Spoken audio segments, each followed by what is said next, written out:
بسم اللہ الرحمن الرحیم۔ 3 چیزیں زندگی میں دوبارہ کبھی بھی نہیں لوٹتیں: آپ کی جوانی، آپ کے والدین اور آپ کے منہ سے نکلے ہوئے الفاظ۔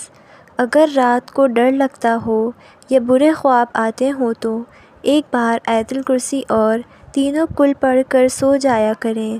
غم اور پریشانی کی حالت میں فوراً سونا چاہیے، کیونکہ اس سے پریشانی میں کمی ہو سکتی ہے۔ ہر وقت غصہ رہنے سے عمر کم ہو جاتی ہے۔ جو انسان درختوں اور پودوں کے پاس زیادہ رہتا ہے، اس کے چہرے پر جھریاں نہیں پڑتیں۔ انسان جب اندر سے صاف اور مخلص ہوتا ہے تو اس کے چہرے کا اطمینان خود بولنے لگتا ہے۔ یاد رکھیں، آپ کے بچے آپ کی نصیحت کو نہیں بلکہ آپ کے کردار کو اپنائیں گے، کیونکہ بچے بڑوں کی حکم ماننے کے بجائے ان کی تقلید کرنا پسند کرتے ہیں۔ مشکل کتاب کھول کر سیکھو تو نیند آتی ہے، اور مشکل زندگی سے سیکھو تو نیند اڑ جاتی ہے۔ آنکھوں کی سوجن کا مسئلہ ہو تو کھیرے کے سلائڈ بنا کر چند منٹ آنکھوں پر رکھیں، فوری آرام ملے گا۔ کپڑے دھوتے وقت پانی میں چند قطرے عرق گلاب ڈالیں، کپڑوں میں خوشبو بس جائے گی۔ صبح نہار منہ 30 منٹ چہل قدمی کرنے سے ذہنی دباؤ اور بے چینی سے نجات مل جاتی ہے۔ دوپہر کے کھانے میں کھیرے کی سلاد لازمی استعمال کرو، موٹاپے سے محفوظ رہو گے۔ بچوں کے پیٹ میں کیڑے ہوں تو جامن کھانے سے پیٹ کے سارے کیڑے مر جائیں گے۔ آج ایک دوسرے کی قدر کرنا سیکھیں، نہ زندگی واپس آتی ہے نہ لوگ۔ کھانا کھانے کے بعد چھوٹا سا گڑ کا ٹکڑا چوس لیا کریں، انشاءاللہ کبھی بھی بدہضمی کی شکایت نہیں ہوگی۔ تھوڑا سا آٹا شہد کے ساتھ چاٹنے سے پیٹ کی تکلیف ختم ہو جاتی ہے۔ کھجور، کیلا اور بھنے چنے کھانے سے قوت باہ میں اضافہ ہوتا ہے۔ اگر ہڈیاں کمزور ہو گئی ہوں تو گائے کے دودھ کا استعمال آج سے شروع کر دیں، انشاءاللہ آپ کی ہڈیاں مضبوط ہو جائیں گی، کیونکہ دودھ میں کیلشیم کی مقدار زیادہ ہوتی ہے، جو کہ انسانی ہڈیوں کے لیے بہت ہی مفید اور اہم ہے۔ آپ کی کمر میں درد رہتا ہے تو لہسن میں سرسوں کا تیل ملا کر کمر کی مالش کریں۔ جسم پر دانے نکل آئیں تو کڑوے کریلے کا رس زیادہ پئیں، چند دن میں دانے ختم ہو جائیں گے۔ روزانہ 2 دانے انجیر کے کھانے سے بڑھاپے تک آپ کا پیٹ باہر نہیں آئے گا۔ دبلے پتلے لوگ نہار منہ ابلے ہوئے آلو کھائیں، 10 دن میں صحت مند ہو جائیں گے۔ پٹھے کمزوری کا شکار ہیں تو روزانہ رات کے وقت ایک پٹھوں کی زیتون کے تیل سے مالش کریں، آپ کے پٹھے نہایت مضبوط ہو جائیں گے۔ رات سونے سے پہلے 1 چمچ ادرک کا رس اور 1 چمچ لیموں کا رس نیم گرم پانی سے لیں، لٹکا ہوا پیٹ اندر کرنے میں مدد دیتا ہے۔ دکھ اور خوشی تو ہماری زندگی کا حصہ ہیں، مگر انسان وہی ہے جو کہے الحمدللہ۔ مدینے کے زیادہ تر لوگ سیدنا عبدالرحمن بن عوف رضی اللہ تعالیٰ عنہ پر انحصار کرتے تھے۔ 1/3 لوگ آپ رضی اللہ تعالیٰ عنہ سے قرض لیتے تھے، 1/3 کا قرض چکاتے تھے اور 1/3 کو ماہانہ مشاہرہ بھیجتے تھے۔ یہی سیدنا عبدالرحمن بن عوف اگر اپنے غلاموں کے درمیان ہوتے تو لباس اور حلیے کی سادگی کی وجہ سے پہچانے نہ جاتے تھے۔ سبز چائے میں ادرک کا چھوٹا سا ٹکڑا شامل کریں، اس سے نزلہ، زکام، گلا سب ٹھیک ہو جاتا ہے۔ کریلا شوگر کے مریضوں کے لیے بہت ہی بہترین سبزی ہے، کیونکہ کریلے میں انسولین کی اچھی خاصی مقدار قدرتی طور پر موجود ہوتی ہے، جو کہ شوگر کے مریضوں کے لیے کسی نعمت سے کم نہیں ہے۔ اگر پیشاب کرتے وقت جلن محسوس ہو تو پانی زیادہ پئیں، جلن دور ہو جائے گی۔ ہاتھ پاؤں سن ہو جانے کا مسئلہ ہو تو 1 چمچ شہد میں ادرک اور لیموں کا رس شامل کر کے پی لیں، انشاءاللہ افاقہ ہوگا۔ نمک کا زیادہ استعمال جوڑ کمزور کر دیتا ہے اور زیادہ میٹھا چہرے پر جھریاں لے آتا ہے۔ بغیر چینی کی چائے پینے سے دماغی تھکن بھی دور ہوتی ہے اور موٹاپے میں بھی اضافہ نہیں ہوتا۔ اگر خارش کا مسئلہ ہو تو جسم پر ناریل کا تیل لگاؤ، خارش دور ہو جائے گی۔ بچوں کی کھانسی کی شکایت ہو تو شہد میں کالی مرچ ملا کر دن میں 2 بار استعمال کروائیں۔ ٹماٹر کے رس میں بیسن ملا کر چہرے پر لگائیں، چہرے کی خوبصورتی میں اضافہ ہوتا ہے۔ ایک شخص نے ایک خادم رکھا تھا۔ ایک دن وہ کام پر نہ آیا تو اس کے مالک نے سوچا کہ مجھے اس کی تنخواہ میں کچھ اضافہ کر دینا چاہیے تاکہ یہ خادم شوق اور دل جمعی کے ساتھ کام کرے اور آئندہ غائب نہ ہو۔ اگلے دن مالک نے اس کی تنخواہ سے زیادہ پیسے اسے دیے، جو اس نے خاموشی سے رکھ لیے۔ لیکن چند دن گزرنے کے بعد وہ دوبارہ غیر حاضر ہوا تو اس کے مالک نے غصے میں آ کر اس کی تنخواہ میں کیا گیا اضافہ ختم کر دیا، اس کو پہلے والی تنخواہ ہی دی۔ خادم نے اب بھی خاموشی اختیار کی۔ مالک نے کہا، جب میں نے اضافہ کیا تو تم خاموش رہے، اور جب میں کمی کر رہا ہوں تو بھی خاموش کیوں؟ خادم نے جواب دیا، جب میں پہلے دن غیر حاضر تھا تو اس کی وجہ بچے کی پیدائش تھی، اور آپ کی طرف سے تنخواہ میں اضافے کو میں وہ رزق خیال کیا جو وہ اپنے ساتھ لے کر آیا۔ جب میں دوسری مرتبہ غیر حاضر تھا تو اس کی وجہ میری ماں کی وفات تھی، اور آپ کی طرف سے تنخواہ میں کمی کو میں نے وہ رزق خیال کیا جو ماں اپنے ساتھ واپس لے گئی۔ پھر میں اس رزق کی خاطر کیوں پریشان ہوں جس کا ذمہ خود اللہ نے اٹھایا ہوا ہے۔ تلسی کے پتے پانی میں ابال کر سر دھونے سے سر میں درد ختم ہو جائے گا۔ سال میں ایک بار لکڑی کی بنی ہوئی تمام اشیاء کی صفائی نمکین پانی کے ساتھ کریں۔ نہار پیٹ املی کا شربت پینے سے موٹی عورت جلدی دبلی پتلی ہو جائے گی۔ اگر ناخنوں کی میل اتارنی ہے تو لیموں کا پانی نکال کر اس میں آدھا چمچ سوڈا ڈالیں اور ہاتھ دھو لیں۔ پیشاب اگر ہلکے پیلے رنگ کا آتا ہے تو اس کا مطلب ہے کہ آپ اندرونی طور پر فٹ ہیں۔ کھانے کے بعد اگر آپ کو نیند آنے لگتی ہے تو آپ کو ذہنی طور پر آرام و سکون کی ضرورت ہے۔ سفید رنگ کا کپڑا پہن کر شہد اتارنے سے کبھی شہد کی مکھی ڈنک نہیں مارے گی۔ صحت کی قدر وہی انسان کرتا ہے جو بیماری سے گزرا ہو، کیونکہ اس نے سیکھا ہوتا ہے کہ صحت کتنی بڑی نعمت ہے۔ خاموش رہنا بعض اوقات سب سے اونچی آواز بن جاتا ہے، خاص طور پر جب آپ کا ظرف بول رہا ہو۔ ماہواری آنے میں پرابلم ہو تو کیکر کی گوند اتار کر دودھ کے ساتھ پی لیں۔ جو میاں بیوی جڑواں بچے پیدا کرنے کے خواب دیکھتے ہیں وہ کیلے کا ملک شیک زیادہ پیا کریں۔ ایک ایسی چھوٹی سی چیز جس میں اللہ تعالیٰ نے بے شمار فائدے رکھے ہیں، ہم اپنی روزمرہ زندگی میں اسے بہت زیادہ استعمال کرتے ہیں۔ کبھی کھانے کے بعد چٹکی بھر سونف منہ میں ڈال لیں۔ ابلتے ہوئے پانی میں تھوڑی سی سونف ڈال لی جائے تو وہ بچوں اور بڑوں دونوں ہی کے لیے بہت مفید ہوتا ہے۔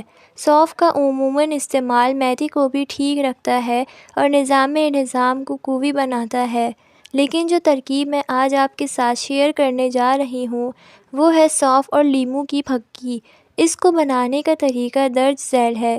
ایک پاؤ تازہ لیموں لے کر ان کا رس ایک کھلی پلیٹ میں نکال لیں۔ اب تقریباً 150 سے 200 گرام سونف لیں اور اسے صاف کر لیں، اور اس پلیٹ میں جس میں آپ نے رس نکالا ہے اس سونف کو اس میں پھیلا دیں تاکہ وہ لیموں کے رس میں اچھی طرح بھیگ جائے۔ اس پلیٹ کو ایسی جگہ رکھیں جہاں مکھیاں اس پر نہ بیٹھیں اور اسے خشک ہونے دیں۔ خیال رہے کہ اسے دھوپ میں نہ رکھیں۔ جب یہ اچھی طرح خشک ہو جائے، ایک پورا دن بھی لگ سکتا ہے، تو اسے گرائنڈر میں اچھی طرح پیس کر چورن بنا لیں اور کسی صاف ڈبے میں رکھ لیں۔ لیجئے جناب، نسخہ تو تیار ہو گیا، لیکن اس کے فائدے کیا ہیں؟ اس کے فائدے ملاحظہ کریں۔ اگر کھانا کھانے کے بعد سینے میں جلن ہو رہی ہو یا معدہ اپ سیٹ ہو رہا ہو تو اس کا 1 چمچ کھائیں اور انشاءاللہ کچھ ہی دیر میں افاقہ ہوگا۔ اگر غلطی سے زیادہ کھا لیا اور بدہضمی ہو رہی ہے تو اسے استعمال کریں، انشاءاللہ افاقہ ہوگا۔ چلتے پھرتے اس کا 1 آدھ چمچ منہ میں ڈالنے سے انشاءاللہ کوئی سائیڈ ایفیکٹ نہیں ہوگا، اور مسلسل استعمال کرنے سے منہ کی بو بھی ختم ہوگی۔ آپ کی پیدائش ایک مہنگے اسپتال میں ہوئی اور میری پیدائش گھر میں، لیکن ہم سب جی رہے ہیں۔ آپ نرم و گداز بستر پر سوتے ہیں اور میں زمین پر، لیکن ہم سب اپنی نیند پوری کر لیتے ہیں۔ آپ بہترین شربت پیتے ہیں اور میں صرف پانی، لیکن ہم اپنی پیاس بجھا لیتے ہیں۔ آپ بھنا ہوا گوشت کھاتے ہیں اور میں سوکھی روٹی، لیکن ہم سب اپنی بھوک مٹا لیتے ہیں۔ آپ بہترین درآمد شدہ سوٹ پہنتے ہیں اور میں مرمر کا کرتا، لیکن ہم سب اپنا جسم چھپا لیتے ہیں۔ آپ لگژری گاڑی میں سفر کرتے ہیں اور میں بھیڑ سے بھری بس میں، لیکن ہم سب اپنی منزل پر پہنچ جاتے ہیں۔ اس تحریر کو پڑھنے کے لیے آپ کے پاس لیپ ٹاپ، آئی فون یا بلیک بیری ہے، اور میں لکھنے کے لیے پرانا ڈیسک ٹاپ کمپیوٹر استعمال کر رہی ہوں، لیکن ہم سب اس تحریر کو پڑھ رہے ہیں۔ میں خود کو کیوں کمتر محسوس کروں؟ بے شک زندگی ہمیں غمگین کرنے کی ہزاروں وجوہات دیتی ہے، مگر میں غم کیوں کروں؟ میں جانتی ہوں اللہ میرے ساتھ ہے۔ تو بس اپنے رب کا شکر ادا کیجیے اور آگے بڑھتے جائیے، اس یقین کے ساتھ کہ آپ تنہا نہیں ہیں، بلکہ زندگی کے ہر موڑ پر مشکل ہے نکالنے اور نئی دکھانے کے لیے اللہ رب العالمین آپ کے ساتھ ہے۔ اگر آپ اس وقت اس کی وجہ سے پریشان ہیں کہ آپ کے پاس کوئی جاب نہیں ہے، آپ کی اولاد نہیں ہے، یا آپ کے بیٹے نہیں ہیں، یا آپ کے پاس مال نہیں ہے، یا آپ کے پاس سر چھپانے کے لیے چھت نہیں ہے، شادی نہیں ہو رہی، اچھا رشتہ نہیں مل رہا، آپ کا کوئی نقصان ہو گیا ہے، یا آپ کہیں پر فیل ہو گئے ہیں، کچھ بھی ہو گیا ہے، تو یاد رکھیں اللہ کا فرمان ہے، پس بے شک ہر مشکل کے ساتھ آسانی ہے۔ تو اللہ آسانی دے گا، بس آپ کو ہمت کرنی ہے۔ وہ جو رب ہے جو رات کے بعد دن کو لاتا ہے اور آپ کے حالات بھی بہتر کر دے گا۔ کرنا کیا ہے؟ رب پر توکل، رب پر یقین، اور جو کچھ بھی اسباب ملی ہے اس کو بروکار لانا ہے۔ اپنی زندگی کو آپ نے خود ٹھیک کرنا ہے۔ کمرے میں اپنے آپ کو لاک نہیں لگانا، باہر نکلیں، دنیا کا سامنا کریں، جو ہو گیا سو ہو گیا۔ کوئی مذاق اڑاتا ہے، کچھ برا بھلا کہتا ہے تو کہنے دیں، آپ نے ان کی باتوں کا اثر نہیں لینا۔ آپ خود کو پروڈکٹیو بنائیں، جو باتیں کرتے ہیں وہی بعد میں تعریفیں کریں گے۔ کئی لوگ ایسے ہیں کہ جب وہ ٹوٹتے ہیں تو بہت بری طرح سے ٹوٹتے ہیں، لیکن جب وہ اپنے آپ کو سمیٹ لیتے ہیں تو وہ دنیا کو فتح کر لیتے ہیں۔ تو آپ بھی ان میں سے ہونے چاہیے۔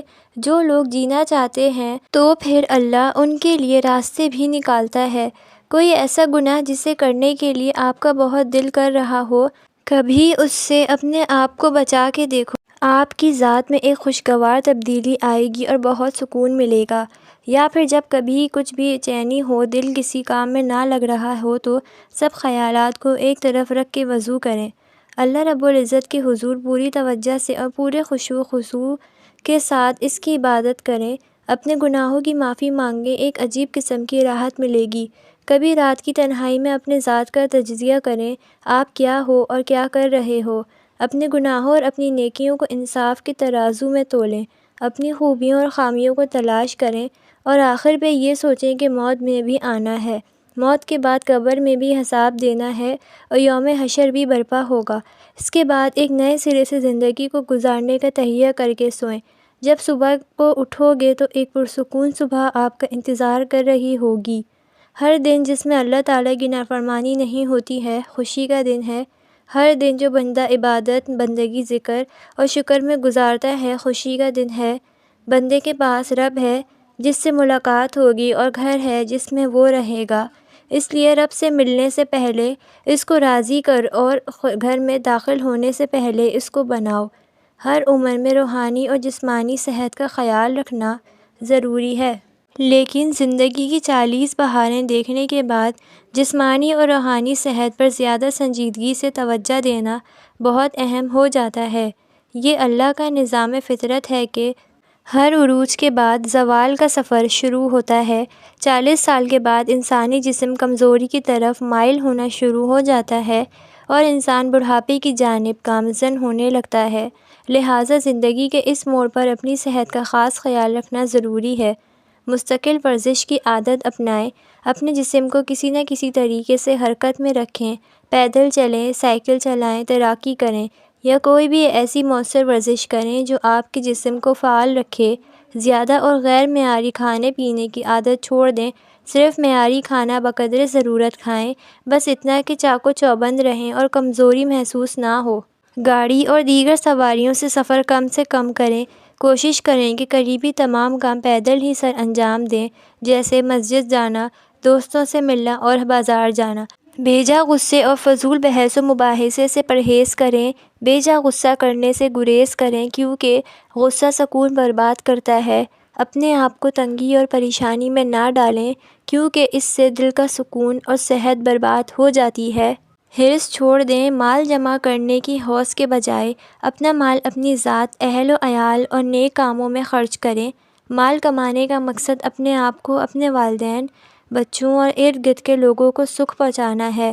گہرے صدمات اور ذہنی دباؤ سے بچیں۔ اپنے آپ کو ذہنی دباؤ سے بچا کر رکھیں۔ کسی بھی ایسی چیز پر شدید غم کا شکار نہ ہوں جو آپ کے اختیار میں نہ ہو، بلکہ اسے بھول کر آگے بڑھنے کی کوشش کریں۔ تکبر ختم کریں اور عاجزی اپنائیں۔ منصب، مرتبہ، مال و دولت اور قوت و طاقت ایسی چیزیں ہیں جو انسان کو مغرور بنا کر تباہی کے دہانے پر لے جاتی ہیں۔ بالوں کی سفیدی سے ہرگز نہ ڈریں، یہ آپ کی عمر کے ختم ہونے کا سبب نہیں ہے، بلکہ اس بات کی نشانی ہے کہ اب آپ کی زندگی کے دانائی اور سمجھ والے بہترین دن شروع ہو چکے ہیں۔ اس لیے اللہ تعالیٰ سے اچھا گمان رکھتے ہوئے روزمرہ کے مشاغل اور حلال کمانے کا سفر جاری رکھیں اور اللہ سے تعلق مضبوط بنائیں۔ کیا میری توبہ قبول ہو گئی؟ کیسے معلوم ہو؟ اس میں یقینی حکم تو نہیں دیا جا سکتا، البتہ قبولیت کی کچھ علامات ہیں۔ وہ بندہ یہ دیکھے کہ اس کا نفس گناہوں سے بچا ہوا ہے، اس کے دل سے فخریہ خوشی غائب ہے اور دل میں خدا کی یاد موجود ہے، نیک لوگوں کی صحبت میں بیٹھتا ہو اور برے سے دوری اختیار کر لے، پھر تھوڑی دنیا کو بھی بہت سمجھے جبکہ آخرت کے بعد عمل کو بھی تھوڑا جانے، اپنے دل کو دیکھے کہ خدا کے احکام بجا آوری میں مشغول ہے اور وہ اپنی زبان کی حفاظت کرنے والا، فکر آخرت میں مشغول رہنے والا، اپنے ماضی کے گناہوں پہ ہمیشہ غمگین اور شرمندہ رہنے والا بن جائے۔ یہ سب توبہ مقبول ہونے کی علامات ہیں۔